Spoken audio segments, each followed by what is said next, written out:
আসসালামু আলাইকুম ফ্রেন্ডস, এডুজেট শিক্ষায় আপনাদেরকে স্বাগতম। আপনারা সবাই কেমন আছেন? আশা করি সবাই ভালো আছেন। বরাবরের মতো আপনাদের সাথে আছি আমি সাইফুল ইসলাম। চলে এসেছি নতুন একটি ভিডিও নিয়ে। আজকে আমরা জানবো আপনি চিনকি আস্তানা থেকে রাজাপুর যেতে কোন কোন ট্রেন রয়েছে, সেই ট্রেনগুলা ছাড়ার নতুন সময়সূচি, বন্ধের দিন এবং গিয়ে পৌঁছতে কতক্ষণ সময় লাগবে বিস্তারিত। আমি যদি আপনাদেরকে ট্রেনের সময়সূচিগুলা বলে দেই, আপনি চিনকি আস্তানা থেকে রাজাপুর যেতে প্রথমেই যেই ট্রেনটি রয়েছে সেটি হচ্ছে কর্ণফুলী।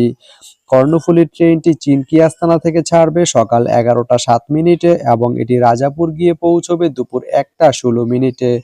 এই ট্রেনটির কোনো অফ ডে নেই।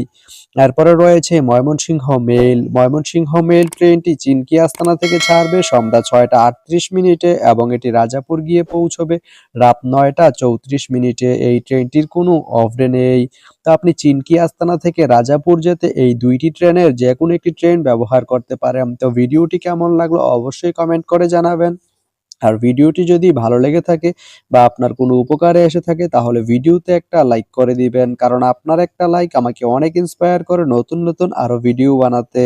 তো ধন্যবাদ সবাইকে ভিডিওটি এতক্ষণ ধৈর্য ধরে দেখার জন্য। ভালো থাকবেন, সুস্থ থাকবেন, এডুজেট শিক্ষার সঙ্গেই থাকবেন।